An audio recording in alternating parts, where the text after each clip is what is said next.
저에게는 요즘에 이상한 버릇이 하나 생겼습니다. 아침에 일어나면 먼저 확인을 하는 시세가 있습니다. 바로 엔비디아의 종가와 애플의 종가를 좀 확인합니다. 물론 뭐 마이크론 테크놀로지부터 시작해서 몇몇 종목들 다 우르르 확인을 하고는 있지만 그래도 먼저 보는 종목들이죠. 자, 엔비디아의 어떤 그 컨센서스 대비 상향하는 그런 결과가 나오면서 그게 언제였죠? 한 5월 중순 이후였던 것 같은데 갭상승 빵 뜬 날 있지 않습니까? 그날 이후로 전혀 시세가 죽을 생각을 안 합니다. 잘 버티고 있는 모습이고요. 애플은 조금 힘이 붙을까요? 자, 전고점을 탈환을 한 지 얼마 안 됐는데 조금 에너지가 좀 약해지는 듯한 느낌을 받고 있어요. 자, 왜 이 두 종목을 아침에 일어나자마자 시세를 확인하냐? 바로 우리 대한민국의 우리 종목들 미치는 영향이 좀 있지 않습니까? 그런 것들 차트 한번 보면서 느낌 먼저 확인하고 우리 임주영 연구원님과 이런 두 종목 외에 또 다른 어떤 키포인트들에 대해서 한번 얘기를 나눠보도록 하죠. 차트 한번 보이시죠. 자, 이 종목이 바로 엔비디아의 일봉의 모습입니다. 제가 아까 말씀드렸던 빵 뜬 날 있지 않습니까? 요 날 이후로 주가가 꽤 제법 강한 모습, 버티고 있는 모습들이고요. 하나 더 보죠. 애플의 모습 먼저 보시죠. 뭐 이거는 나의 길을 막지 마. 그냥 순탄하게 가고 있는 모습들인데, 자, 여기 보이시죠? 21선에 딱 걸쳐 있는 모습입니다. 전고점 195를 딱 터치를 하고 조금 내려와서 현재 한 188 정도의 거래가 형성되고 있는 모습들입니다. 자, 화면 바꿔주시죠. 또 NH투자증권의 빅테크 종목들을 또 담당하고 있는 연구원이 있습니다. 먼저 인사 나누고 대화를 나눠보죠. 안녕하세요. 안녕하세요. 네, 엔비디아와 이제 애플의 흐름들을 보면서 우리 결론을 먼저 요즘 제가 많이 묻습니다. 또 유튜브에 또 올라가다 보니까 이거 끝까지 영상을 시청 안 하신 분들이 많아요. 결론은 고입니까? 아니면 좀 쉴 것 같습니까? 고죠.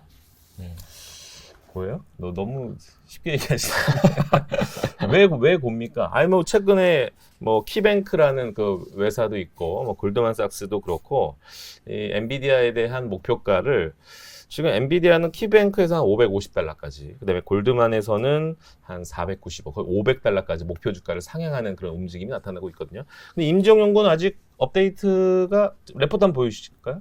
이거는 이제 실적 발표하고 실적 바로 발표하고서 나온, 업데이트 하신 거죠. 네. 그 이후에는 아직 업데이트를 안 해주신 건데요.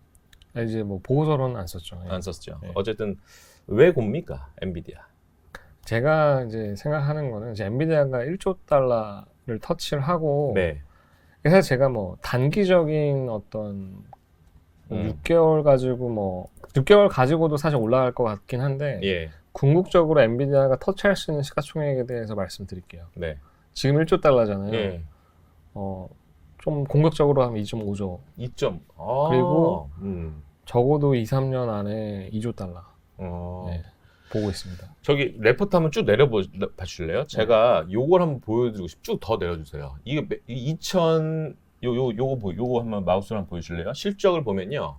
매출액 기준으로 2023년, 2024년 맨 위에 있는 표에 있는 숫자를 보고 계십니다. 2025년, 2026년을 지금 매출액을 한번 예상을 해보셨는데, 지금 이제 생성 AI에 대한 수요가 매우 탄탄하고, 상당히 그 GPU에 대한 수요가 어떤 견고함을 보여주었을 때 매출액에 대한 증가 폭은 2025년, 2026년에 성장하는 그런 모습을 확인할 수 있거든요. 그런 실적에 대한 기인하는 그런 이슈 때문에 방금 2.5조 뭐 이런 얘기를 하시는 건가요? 일단 기본적으로 네. 지금 실적 발표하고 따라 하셨어야 돼요. 원래 이 종목 이렇게 20% 그렇게 큰 종목이 예. 저는 10년 애널리스트 하면서 예.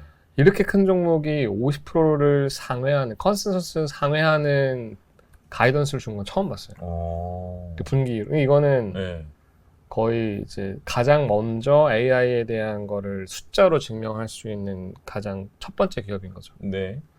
제가 이제 상담을 딱 이제 받는 내용 중에 엔비디아를 보유하신 분들이 저 갭 상승하는 날 전화가 엄청 많이 왔어요. 팔아야 되냐? 그래서 저는 약간 좀 소극적인 자세로 일단 고객님께서 좀 불편하시면 한 일정 부분 좀 덜어내고 조정 시 들어가라고 말씀을 드렸는데 일정 부분 덜어냈거든요. 근데 지금 나온 조정이 보이지 않아서 지금 매수를 지금 못하고 계신 상황이에요.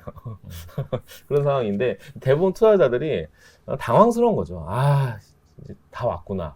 이런 생각을 했는데 지금 임지영 연구원의 말씀을 들어보니 이거는 뭐 단기 플레이로 할 수 있는 그런 종목은 아닌 것 같다. 이런 느낌을 받거든요.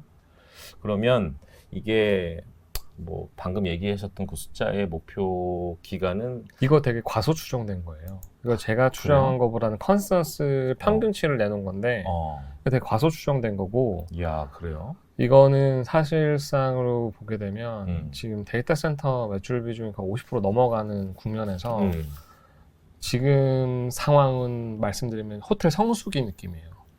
없어서 못 파는.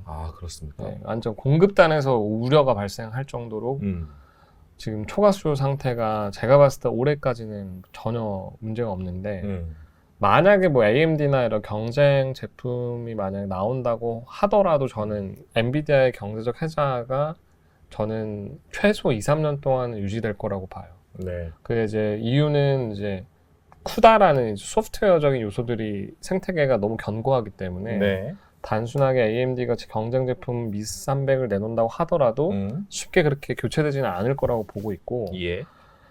기본적으로 이 데이터 센터 관련된 매출의 그로스가 아마 QOQ로 두 자릿수 이상으로 계속 나올 겁니다. 그럼 YY로는 당연히 뭐 거의 세 자릿수까지 트라이 할 수 있는 정도 나올 거라서 이게 중요한 게 뭐냐면 전통 서버랑 AI 서버의 가장 큰 차이가 뭔지 아세요?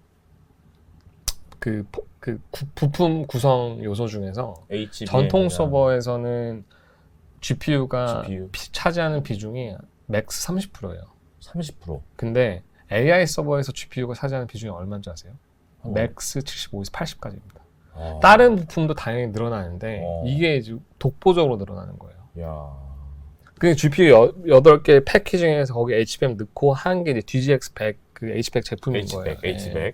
그래서 이 속도, 연산 속도가 매우 빨라지는 그런 역할이 바로 방금 얘기했던 비중이 30에서 70에서 75까지 늘어나는. 그리고 전통 서버는 연평균 한 8에서 9% 성장하거든요. 유기적으로. 예. 오거닉 그로스가 그 정도 나오고 네. AI 서버는 연평균 4, 50% 성장하는 거예요. 그러니까 앞으로 늘어날 웬만한 서버는 대부분 AI 서버라고 보시면 돼요. 좋습니다. 이 엔비디아의 어떤 이 강한 모습들은 이 주가적인 측면뿐만 아니라 이 산업의 이 행태를 좀 바꿔놓는, 그러면서 우리 SK 하이닉스도 이게 룰루랄라 뒤에서 웃고 있는 그런 모습들이 사실 엔비디아가 만들어줬다 뭐 해도 과언이 아닐 정도인데, 어쨌든 AI로 가는 모든 길은 엔비디아를 통할 수밖에 없다라는 이 임지영 연구원님의 레포트 제목이 어느 정도는 수긍이 가는 모습들인데, 우리 주식이라는 것이 항상 긍정적인 면만은 있지 않고 방금 부정적인 리스크도 좀 점검을 해야 되는데, 방금 AMD의 경쟁자의 출현, 그것도 하나 좀 리스크 아닌 리스크로 살짝 제시를 하신 거고, 또 다른 뭔가 리스크가 있다라면 한 5년 정도 되면 예. 이 결국에는 이제 AMD가 제품을 내놓거나 아니면 클라우드 업체들, 그러니까 아마존이나 뭐 마이크로소프트나 구글은 이미 자체적인 설계 칩이 있어요. TPU라고. 그게 이제 경쟁 제품인데 그런 제품이 만약에 개발이 됐을 때 예. 엔비디아가 대체될 수도 있는 거죠. 근데 그럴 가능성은 적어도 3년 동안 별로 높아 보이진 않고 그리고 그게 왜냐면 그 자체 연산 칩이 보통 ASIC이라고 해서 하는데 그거 개발하는데 돈과 시간이 엄청 들어요. 네. 그러니까 최소 개발 기간이 5, 6년 정도 되고 실패 리스크가 굉장히 높아서 돈이 없는, 자본력이 없는 회사는 그걸 주도할 수가 없어요. 그래서 이제 그런 거에 곁따라서 엔비디아가 같이 오르는 것 중에 하나가 그래서 설계 칩 수요가 늘어나니까 그 설계할 때 쓰는 EDA라는 소프트웨어, 반도체 설계할 때 쓰는 소프트웨어가 EDA인데 그거 만드는 뭐 시놉시스나 케이던스 같은 업체들도 같이 오르는 거예요. 3년간은 엔비디아를 막을 자가 없을 것 같아. 견줄 만한 업체가. 물론 클라우드 업체들도 다 H100을 채택한다고 하니 당분간은 엔비디아의 독주가 예상되는 부분이 모습들이고 주가적인 측면도 너무 쫄지는 말자. 이게 결론인 것 같은데요, 맞아요? 그죠. 만약에 그러니까 저 같은 경우도 이제 엔비디아를 직접 투자를 못해서 뭐 반도체 ETF 투자를 한다고 했을 때 네. 반도체 ETF에서 이제 엔비디아 차지하는 비중이 이제 시총 기준으로 크니까 거의 같은 흐름을 보이는데 만약 저도 이제 연초에 이제 ETF를 샀었을 때 네. 이제 엔비디아가 이제 실적 나오기 전에 좀 리스크 관리 차원에서 덜어냈었어요. 네. 근데 실적 발표하는 거 보고 바로 따라 샀어요. 자, 글로벌 테크 관련된 ETF 구성 종목에 대한 비중을 종목별로 한번 확인해 보실 필요가 있고요. 당분간은 엔비디아의 강세 흐름은 좀 뭐 예상을 해도 강하게 예상을 해도 크게 뭐 무리는 없을 거다라는 결론을 좀 내볼 수 있을 것 같습니다. 자, 엔비디아의 강한 모습들은 결국 국내 테크 종목들에 대한 버팀목이 될 수 있는 하나의 그 근거가 될 수 있으니까 참고하시면 되실 거고요. 하나 종목부터 보죠. 애플입니다.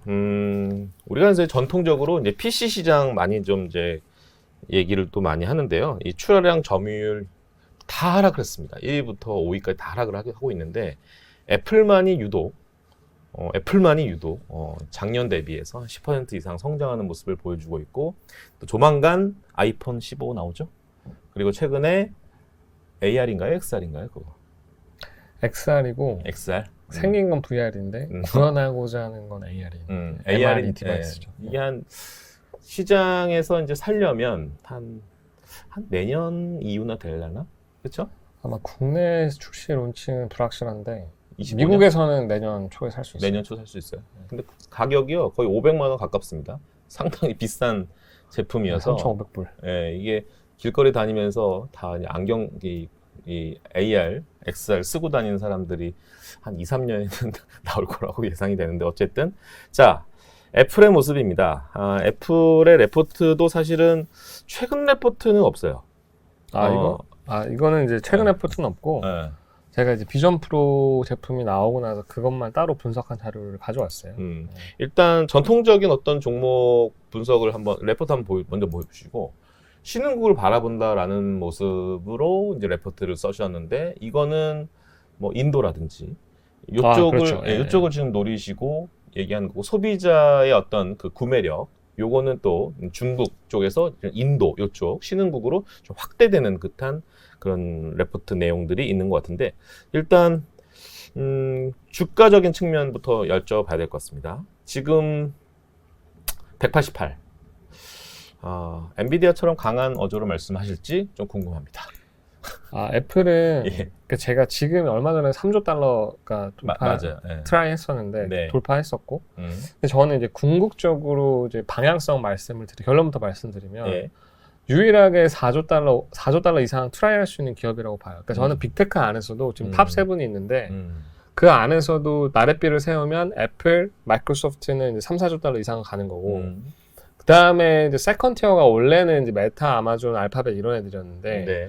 이런 애들이 이제 엔비디아, 테슬라가 될 가능성이 높아요. 그 다음에 서드 티어가 나머지 이제 아마존, 메타, 알파벳 될 가능성이 높아서 네. 이 빅테크 안에서의 그런 탑 티어랑 세컨 티어, 서드 티어가 구분될 거다라고 생각을 합니다. 예. 그 중에서 어쨌든 애플은 가장 최상위 포식자이기 때문에 네.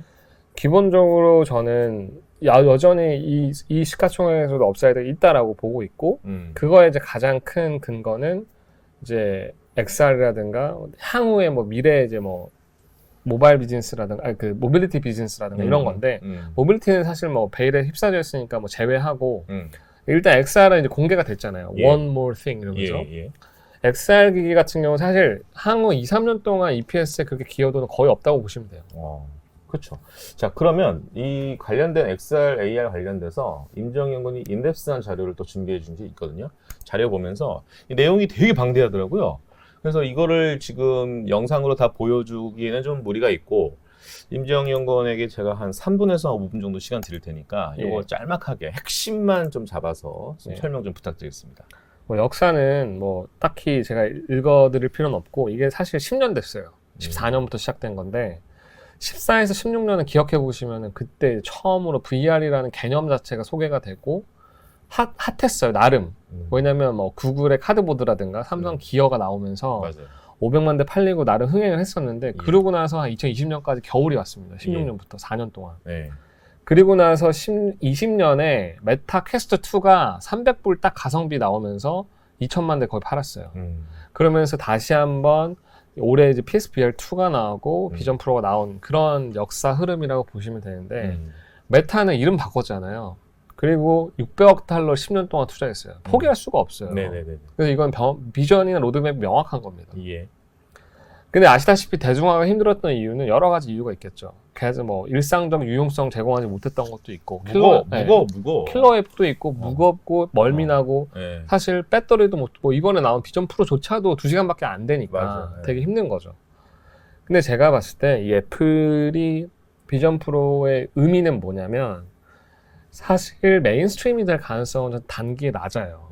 근데 중요한 거는 개발자들하고 부품사들한테 타임라인과 도화지를 준 거예요. 네. 무슨 얘기냐면 이 하드웨어 스펙과 이런 기술 방향성으로 갈 거니까 너네가 여기에 맞춰서 애플리케이션을 풍부하게 개발해봐 라는 도화지를 준 거예요. 그리고 나서 부품사들은 예를 들어 올레도스라고 하면 올레도스를 갈 거니까 너네도 참여해, 인볼브해.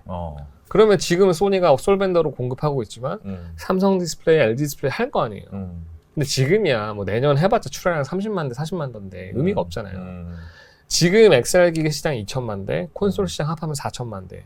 XR 디바이스가 매스마켓으로 들어가려면 1억 대는 돼야 돼요. 그렇기 때문에 지금은 그냥 가시성이나 타임라인, 투자에 대한 어떤 그런 확보해준 의미 있는 변화의 시작인 거고 애플 워치도 생각해 보시면 3, 4세대부터 팔렸어요. 맞아요. 그게 이제 사실 배터리도 뭐 적어도 하루 충전하면 하루를 써야 되는 거고 어쨌든 애플리케이션도 뭐 이게 지금은 사실 시계 이상의 기능을 하고 있잖아요. 헬스케어 디바이스로서의 역할도 하고 있는데 그런 것처럼 저는 한 26년 정도 되면은 애플이 이 차트가 보시면 애플이 한 비슷한 성능의 한 1,500불 가격대 보급형 제품을 내놓을 거라고 하고 이익률을 좀 훼손을 희생하더라도 저는 대중화 시장을 열 거라고 봐요. 왜 비전 프로라고 지었겠어요? 아이폰 프로? 아이폰 있잖아요. 비전 프로라고 이름을 지은 거는 그냥 비전도 있다는 얘기예요. 그러니까 보급형 제품이 제가 봤을 때 26년 정도에 애플이 설정한 사용자 경험 하한선을 두고 비슷한 성능의 낮은 가격 제품이 나올 거라는 거죠. 그러면 메타를 저 잠깐만요. 차트 한번 보실래요? 메타 한번 보여드릴게요. 메타가요. 이렇게 길게 한번 볼게요. 이게 380을 찍었던 모습이 지금 100을 하회하는 모습입니다. 주가 하락폭 지금 가늠되시죠? 380 하던 놈이 4분의 1 토막 났어요. 그때 모든 그 서학개미들은 망연자실. 아마 이때 주식 매도하신 분들 상당히 많습니다. 야, 망하는 거 아니야? 왜 괜히 페이스북에서 왜 괜히 갑자기? 그런데 지금 이게 작년 11월의 모습 이후에 지금 52주 신고가의 모습이고요. 벌써 주가가요 300입니다. 야, 정말 미국은 참 3배. 대박입니다. 3배를 났어요. 올해 근데 사실 연초 대비 한 180% 났을 거예요. 그러니까 대단합니다. 이런 모습들인데 메타도 지금 XR, AR에 찐 진심으로 지금 하고 있죠. 열성을 다해서 지금 출시를 앞두고 있거든요. 그런 상황에서 자료 한번 바꿔주시고요. 그런 관점에서 이 메타도 얘기를 하나 좀 덧붙여서 좀 해주신다면. 아니, 사실 메타가 주가가 오르고 솔직히 저도 애널리스트로서 반성문을 쓰고 있는 종목이에요. 왜냐면 저는 그 캐치를 못했거든요. 저는 그러니까 주가가 오른 거는 엄청난 구조조정, 비용 통제로 매출액을 회복을 못 시킬 거니까 바텀라인 EPS라도 개선시키자라는 기대감. 이게 저는 한계가 있다고 봤거든요. 그래서 추세적인 회복이 필요하면 당연히 매출액 상승이 필요한데 얘네가 사실 뭐 아시다시피 주가가 빠졌던 이유를 좀 분석을 해보시면 애플이 프라이버시 정책 변경하면서 광고 효율이 엄청 떨어지고 이런 것 때문에 굉장히 수익성도 안 좋아질 거라고 생각을 해서 이렇게 떨어진 거예요. 근데 이게 얘네들이 이제 AI 기술로 광고 효율을 다시 올린 겁니다. 맞아요. 그 타격을 다 회복을 하고 그런 EPS 개선 기대감과 이런 걸로 전 주가가 반등을 했다라는 것까지는 해석이 됐어요. 근데 이렇게 치고 올라가는 거는 제가 봤을 때 빅테크 중에 가장 강도 높은 구조조정을 했고 이제 최근에 이제 부각받는 건 이제 스레드라고 그 트위터 경쟁 서비스 있잖아요. 텍스트 앱. 근데 그게 이제 뭐 단 1시간 만에 100만 유저에 5일 만에 1억 돌파했잖아요. 근데 네. 사실 저는 이게 허수가 좀 있어요. 아, 왜냐면 이게 신규 가입자가 늘어나는 게 아니라 그냥 인스타그램 앱을 긁어와서 그 가입자가 그대로 온 거거든요. 근데 사실 그거 관점에서 보면은 물론 이제 트위터의 광고 매출을 뺏어온다라고 하면 플러스 애드업 효과가 있죠.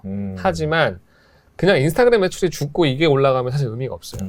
근데 이제 제가 가정을 해보면 트위터 알프가 23불 정도 돼요. 그리고 트위터 MAU가 2.5억 정도 한단 말이에요. 거기에 수익화율을 한 50% 가정하면 내년까지 한다고 하면은 내년에 이제 스레드로 매출 발생시킬 수 있는 게 한 20억에서 30억 달러? 그러니까 한 2, 3조 원 정도 되는 거죠. 그게 이제 나온다라고 하면은 이제 메타한테도 충분히 그 업사이드가 열려 있는 거죠. 그래서 이제 그런 기대감이 반영이 되면서 지금 300불을 트라이 한 거고.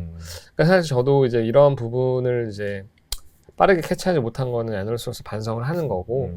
사실 그런데도 불구하고 지금은 밸류에이션이 정상화가 됐어요. 그래서 여기서 뭔가 뭐 추가적으로 뭔가 기대하려면 저는 이제 원래 이제 사실 광고 실적은 3분기에 원래 기저 때문에 이렇게 회복되게 돼 있는데 뭐 이제 스레드의 뭐 행보도 지켜봐야겠지만 사실 지금은 뭐 여기서 적극적으로 매수하기보다는 아마 제가 봤을 때 기울기도 좀 완만해질 가능성이 높습니다. 그래서 메타 같은 경우는 사실 뭐 제 관점적으로는 뭐 이렇게 엔비디아나 애플처럼 이렇게 마음 편하게 투자하자라는 컨셉은 아니어서 어쨌든 알겠습니다. 그렇습니다. 스레드의 이 대박 때문에 그 테슬라 우리 형님이 상당히 열받아 있는 상태인 것 같아. 어쨌든 자, 임지영 연구원님이 그 NH투자증권의 그 해외 주식 빅테크의 또 숨은 또 진주예요. 그래서 종목들 잘 발굴하고 그래서 임지영 연구원이 쓰는 레포트 잘 좀 캐치를 좀 하셔가지고 이분이 어딘가에서는 강한 어조를 얘기 안 하거든요. 오늘 좀 엔비디아 같은 경우는 좀 생각보다 좀 강한 톤으로 좀 말씀하신 것 같아요. 뭐 이 외에도 또 작은 종목들도 이제 중간중간 레포트 내시거든요. 그런 종목들도 우리가 사실 해외 기업, 해외 종목 같은 경우는 다 생소합니다. 생소하기 때문에 이렇게 NH투자증권에서 이 발굴하는 해외 기업에 대한 레포트들은 계속 읽어보시고 또 모르면 또 한번 읽어보시고 또 영상도 한번 좀 참조하셔가지고 이 해외 기업은 딱 우리 증권사 직원들도 마치 똑같습니다. 공부 안 하면 알 수가 없는 그런 해외 기업들이기 때문에 이거는 공부하는 시간에 비례해서 해외 투자 수익률도 항상 비례한다라는 생각을 잊지 마시기 바라겠습니다. 자, 오늘 애플과 엔비디아에 대한 얘기를 나눠봤으니까요. 투자에 참고하시기 바라겠습니다. 너무 쫄지 마십시다. 식사 맛있게 하십시오. 감사합니다.